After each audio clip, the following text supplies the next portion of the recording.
Ladies and gentlemen, good evening to you and thanks for honoring our invitation. Program Director, thanks for giving us a new purpose, and that's for the state of, what did you say? Maritime. Colleagues, I thought we would want just to set the purpose for today as firstly to touch base with our stakeholders, which is yourselves. We also thought that it would be important for us to provide a platform for industry to discuss in an informal setting. Now, why this is important to us is that we are an economy at the wrong end of the continent, and that the things that we do, there is no straightforward solution for the challenges that we have. Now, historically, South Africa has had to be self-sustainable because if you had a big casualty, then your resources were at least 15 days away, whether it is from the English Channel, or Europe as it is, or Singapore. So you've had to require emergency towing vessel, your entire capacity. Now, if you do that, it becomes quite expensive because then you have dedicated resources. That's why for us it is important to be quite creative about the solutions. So you get one or two people who have 30% requirement each on an asset, clubbing together, and that's how we've sought to provide solutions given the challenges that we have. And so your being here is to allow us to continue to get those solutions to the industry. We also thought we would want to account for the work that we do, as required by yourselves, as required by government, as required by society in general. And I think the last part is for us to give each other homework, having understood each other's requirements. Now, I thought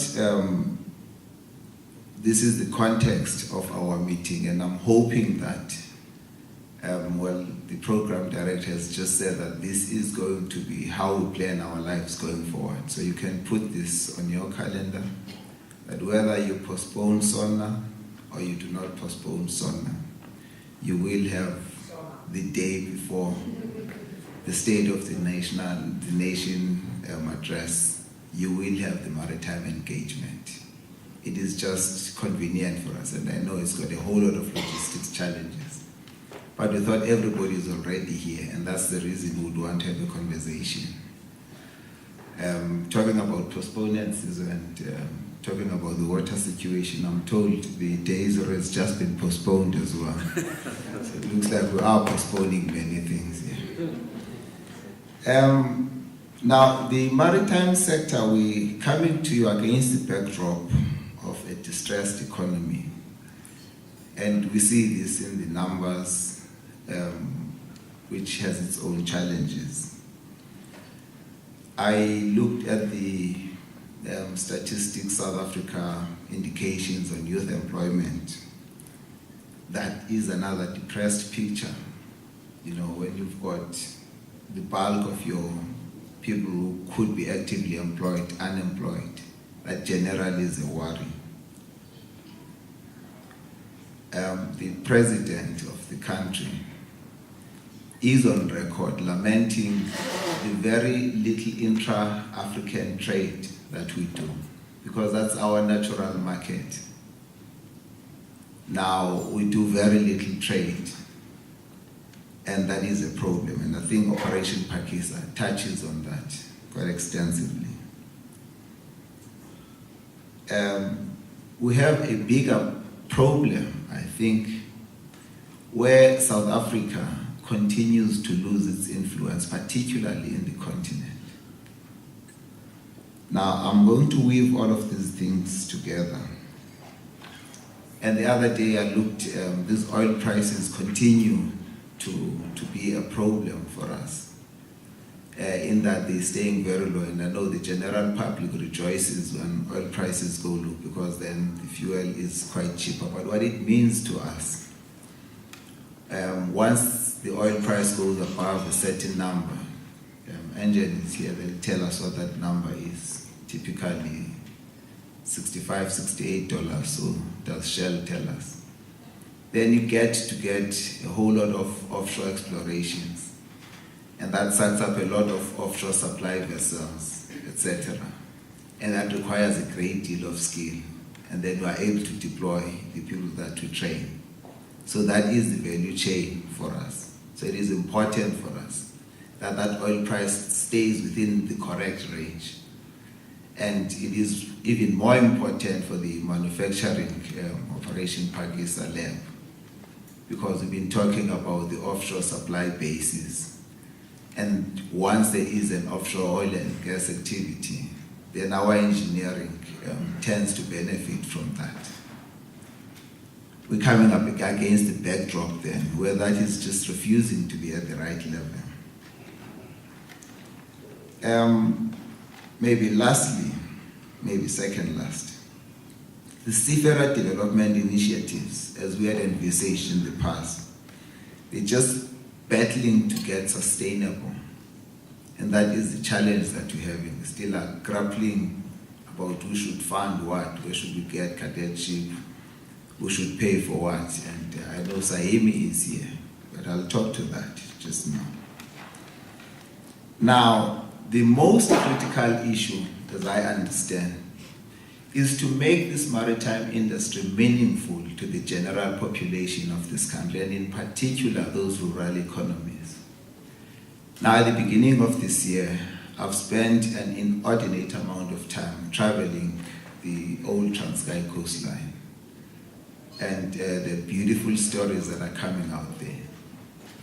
About 250 kilometers of coastline from Plymouth to Port Edward. Very little activity happening there. Those people know how to live off the sea. But I do not think that as government we've figured out exactly how to help them do what they already are doing. And I've got the CEO here of the Port St. John's Development Agency, because we've been grappling about how do we make this thing more meaningful to themselves. And I'm hoping that it is possible that we find solutions, and we've started with some initiatives, not very big initiatives. What I wish to extend to industry in the room is that it is possible to deploy the very little CSI budgets you have in order to help those communities. I spent some time with one community, Coffee Bay and Hole in the Wall, beautiful part of the world. Now the bulk of the people there work in Marikana. In fact, half of the people that were shot there come from that area.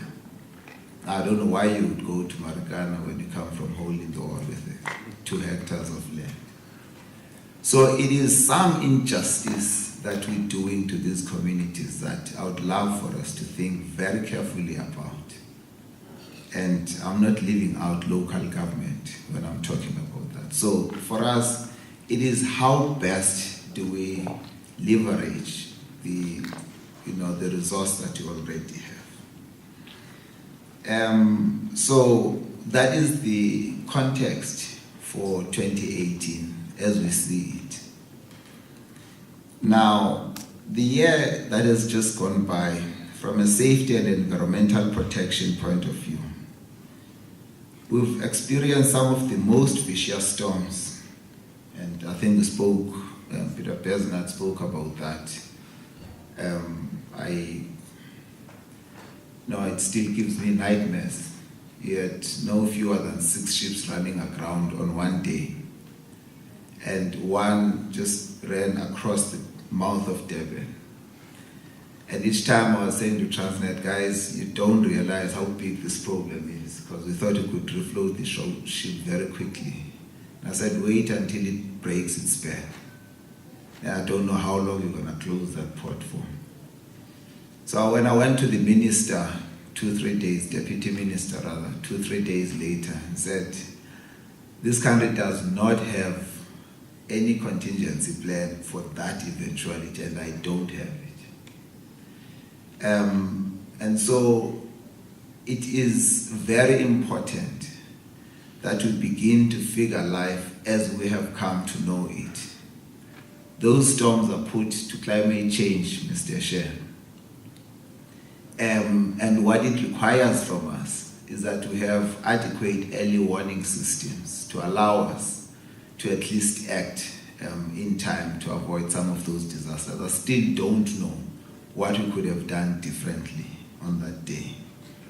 Thanks goodness, we managed not to cause very big harm to the economy. But as a result of that incident, we came up with one disaster that we never figured out we would have. One container from MSC carrying a high-density plastic broke open, and we've managed to spoil more than 1,000 kilometers of coastline. Now that product is smaller than the grain of sand, and your marine life just consumes it.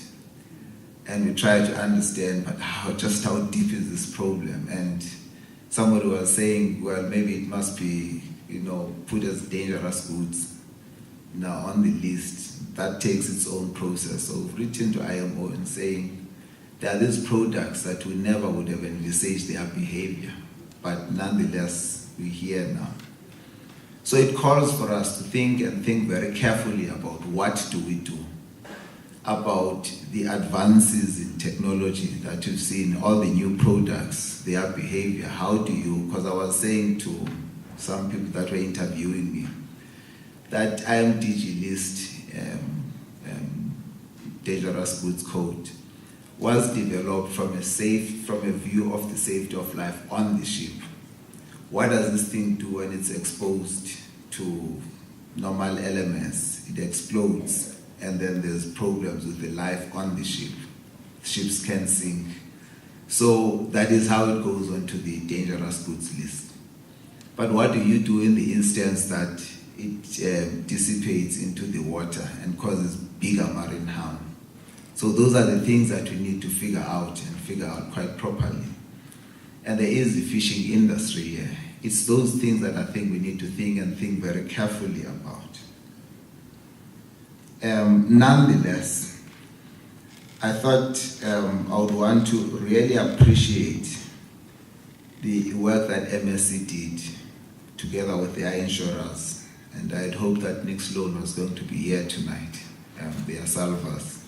I think you guys did a very good job. Thank you very much.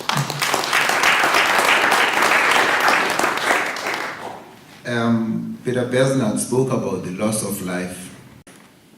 One pilot, still have our worries there. But even bigger a worry we have is the loss of life in the fishing industry. We had one ship off Jeffreys Bay, that area, that turned over, hit the rocks, and I think we lost 9 people there. We still are grappling with the issue of presumption of death. If somebody is lost on a ship and dies, on a car accident, the doctor certifies them dead, and they issue a death certificate, and then the insurance pays out and we bury them. If you get lost at sea, we must presume that you are dead, but there's no dead body to show. So there's no doctor's certificate that says, now this person is no more. Now there's no insurance, and then you have those families that are supported by those people. So it is just some of those legal issues that we need to talk to. My battery says 5%, so I've got 5 minutes to talk. So the fishing sector is one area that's obviously the baby of forestry and fisheries. But we are concerned to the extent that it really does impact on the work that we do. By the time it becomes less profitable, we see a lot of cutting of corners, and with that we see a lot of loss of life. So it is important for us that that continues to be quite sustainable in any event. It's part of those South Africa's maritime interests that we need to promote. Now, I needed to talk to the new legislation that's coming out of IMO. We've got the low sulfur fuels legislation that's coming out on the 1st of January. And we've got the refiners in the country. There's some oil and gas people inside here that are saying to us that we will not be able to produce those complying fuels. Now, how do we grapple with this thing? Now, the challenge is that we're not talking as much as we should be talking. And I know we've postponed most things, but you can't postpone the coming of 21st of January 2020. It's gonna come. And we had better start talking. So that's part of the homework that I wanted for us to talk about. Now, that is just my report on the state of the safety of this industry. And we have undertaken that we'll produce a report yearly, just to take us through the state of the safety so that we know where we stand, what initiatives are we undertaking. Now, if you come back to the industry, we spoke about shipping. This population is not growing by any much. The economy itself is subdued, so we don't anticipate anything much more to happen there. Peter Besnat, you spoke about the port efficiencies, etc. From our point of view, it is to go back to the point that Mr. Matia was making, that we need to see perhaps more transformation in that area. And again, the whole issue of who carries our cargo becomes quite prime. This country last year carried what? 320 million tons of cargo, and we've got 3 ships that can carry that. Plus one that does offshore oil and gas support. So what do we do just to get more ships onto our register? And I'm talking about tonnage that's already there, ships that are already moving. Thought Engine was in the room. You guys are involved in coastal shipping. How much of your cargo moves on South African ships? So colleagues, we have these difficult conversations that we need to undertake. The one thing we've committed to is that we will do these things, but we will not be reckless about it. I had an inquiry that I responded to earlier, I'm sure you saw it, where people were saying that I've got 300 million rand, I've got this asset. I need to make sure that whoever mans it is acceptable to me. Fine. But let's enter into a discussion, a manpower development strategy for you. We can do that. Now, I must, on the other business activities, we have sought to use our geographic position more and more in order to derive value for this economy. The one example is those out-of-port limit ship-to-ship transfers. And I saw the greenies in the room. The issue here is that God gave us this position with dead bang in the middle. If you're coming from east to west, you must go through South Africa, past South Africa. And you have spent enough number of days both coming here, and you're still going to spend the same number of days going there. So we are the real halfway station. So when we figured out that strategy that says we ought to be providing those services initially out of Port Elizabeth, it was either you do this thing and do it in an environmentally responsible manner, so that we try to derive some benefit from the geographic position that we're occupying. Now, I see the numbers that are coming through out of Island, out of Port Elizabeth, from two, didn't see Tammy, Mr. Tabi. Oh, he's here. I've seen shipping agents, the number growing there, just from that one operation. We finalizing licenses for one or two others, we've been engaging in the discussion with the environmental people to say, come work with us. The one thing we cannot afford is to forego that opportunity, but we need the parameters that we all can work with. So maybe the challenge to the Greenies, as I call them, is for us to continue to engage, but understand that the only other option we have there, if we withdraw there, with General Motors closing and all the component supplier factories around General Motors closing, it was said you're going to see 22,000 people on the streets of Port Elizabeth. So how do we then get to intervene, or how do we forego an opportunity like that under such circumstances? So it is the things that I thought we need just to take time and think very deeply about, because this sector has the ability to really assist us, make the burden somewhat lesser for the government. Now, I must mention, having said that I have an issue with the issue of local benefit for those operations. The issue here is that one day you're going to have a ton of oil in the water, heavens forbid. And you're taking that risk knowing that, something can go wrong, and I'm hoping nothing can, because we do our due diligence, but life does happen. Now, what you want to do is to always balance the benefit that you're getting against the cost that you may cause. And as SAMSA, we're not going to do that if the benefit is not clear to us. Let me get that thing straight right now. If we are not convinced that we're getting full value, I can't then go and explain why are we doing this, because then I can't have that answer. So we need to get to a point to say, where are the economies of scale, what needs to happen, etc., etc. And that's a discussion that we need to all have together. If I come to the area of skills development and employment, we have said that our intention, and that's an Operation Pakisa instruction, is to position South African seafarer as a seafarer of choice. I call it as an alternative seafarer. You've got the Philippines and the East producing a great number of seafarers. It's an industry that employs just over 1.6 million people now, where I do think that we can really participate. So we are going to really have to find traction with the initiative. Now, here's the deal. We have a whole lot of operators here, Cape Town, Durban, Port Elizabeth, but we do not see enough people employed on those ships. There's Debbie looking at me very sadly. Am I right, Debbie, or am I right?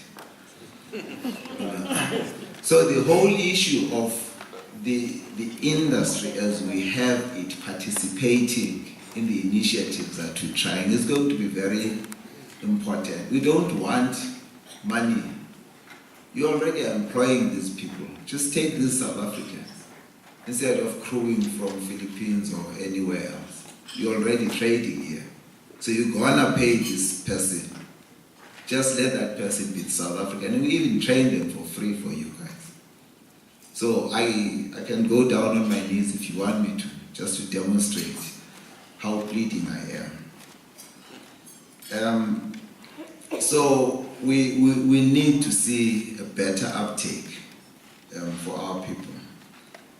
Again, I would like to thank one initiative that is not the seafarers as we know them. We call it the Maritime Youth Development Program. We take matrics and deploy them onto these cruise cruise vessels, and it's proving to be quite successful. In just 2 years, we've seen over 120 youth, 100 just in the last year. And again, I would like to thank our partners. I think MSC, again, you guys have done a sterling job there.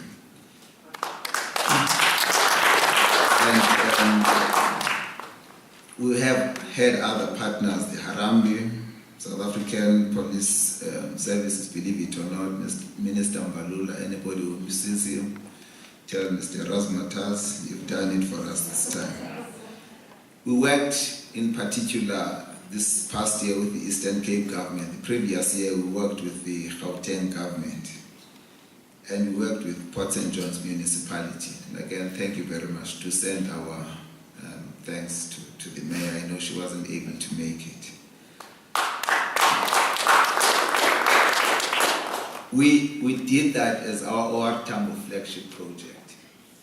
And it does look, as I'm saying, that if we're beginning to take 100, I'm told that MSC has given us 150 this year. So if you employed 100 people last year, and you're employing 150 this year, and another number going forward, we're busy entering into an agreement for that. And those people, then we had said that we're going to go to these rural areas and find them from there. And that is our contribution. Colleagues have said the biggest difficulty we're grappling with is how do we make this maritime thing real to the person standing next to the water, or even the person in Limpopo for that matter. So we have got other relationships where we've signed manning agreements. Clubness, they're not here, a Norwegian-based company. They've picked up a community in Oku District Municipality where they've anchored their operations. They've adopted a TVET college there and taking ratings out of that setting. Now, I know they took 21 and that number is growing because they want to approach 50 per year. Now, those are the types of deals that we would like to see, where we have some predictability, some contracts, where we can say that if I say we'll create 500 jobs next year, I know where those jobs will come from. And I know that there are people who have been doing this. I'm looking at MCS in front of me. I know Greenrod has participated. I know Max Shipping in particular converted their ship so that we were able to get training opportunities. But such are the partnerships that I think we require with industry. I'm talking about everybody that's out there, but there is enough people in the room to at least employ no fewer than 1,000 people every year from this sector. And I think we can do it. We just need to think and think very carefully, and that is the only way we're going to have to have intervened. Just as I'm about to come off this platform, maybe I need to thank SAMSA as well, Marine Special Projects. I think you guys have done quite well in keeping that training capacity, the Agalas. I know it's got its own problems, and Mr. Share, it's still not funded, that Agalas. 3 years and counting. Nobody knows where to get that money from. I even threatened to say if it was not funded by last September, we'll shut it down. And it still is not funded, and we've kept it. So I don't know what to do in that instance. So anybody listening, it's a problem, and it's a problem that we have. And remember, you need that platform before you can get to other platforms, because it gives us the pre-sea training, seamanship, and all of those things. And that's why it is critical that you have such a platform. Now, ladies and gentlemen,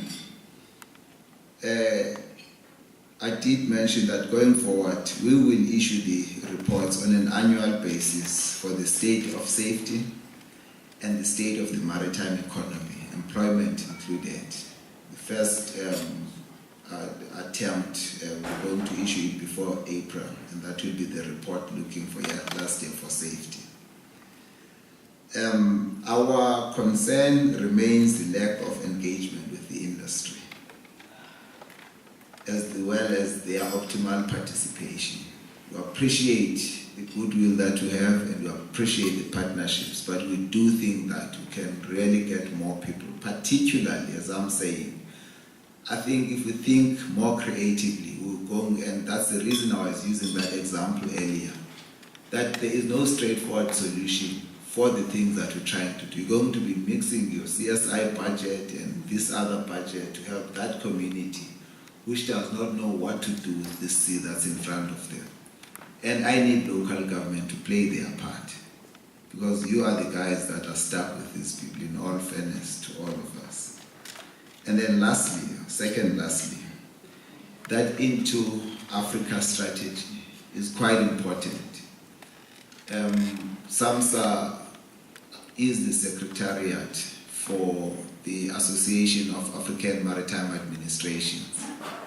Now we talk to all these administrations and we have the same set of challenges and they look up to us. Now if we don't have industry that we then can hold them, because SAMSA is not going to get involved in Uganda or Nigeria or anywhere else. We need the industry, but we need an industry that we have found each other, that we understand each other. I saw AMSOL in the room, and that's the challenge that I was giving to them. That if we all are trying to run after government contracts and there's only 6 or 7 ships that are here, but there's how many countries along the coast of Africa that need the service that we know we can provide with all the employment. And that's where the issue of influence comes in. So ladies and gentlemen, this is the brief that I had for you. And the challenge is that when we come here next year, I hope that we would have figured out our role, we would have figured out exactly how to intervene, and hopefully we would have done some things between now and next year to point at the successes that we've had. Thank you very much.